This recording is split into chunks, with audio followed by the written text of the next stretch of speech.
দেখছেন বার্তা এক নজর। উত্তরবঙ্গের গায়েরকাটাবাসীর দীর্ঘদিনের দাবি একটি দমকল কেন্দ্র নির্মাণের।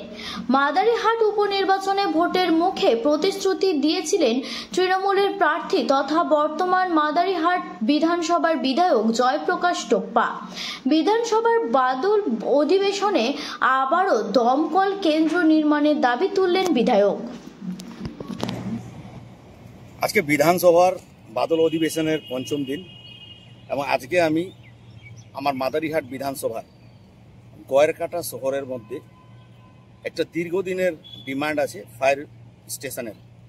আজকে আমি এই ফায়ার স্টেশনের জন্য বিধানসভায় তুলেছি এবং আমরা যে বিগত দিনে বিভিন্ন রকমের করেসপন্ডেন্স করেছি ডাইরেক্টর জেনারেল অফ ফায়ার সার্ভিসেসকে জলপাইগুড়িতে, এবং ল্যান্ড নিয়েও আমাদের কোনো সমস্যা নাই, ল্যান্ডের আমরা এনওসিও পেয়ে গেছি, সমস্ত জিনিস তুলে ধরেছি।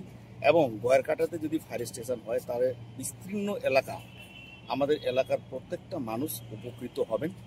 তাই আজকে আমি এই ফায়ার স্টেশনটা যেন গয়েরকাটা শহরে হোক তার জন্য বিধানসভায় কথা রেখেছি। ঠিক আছে।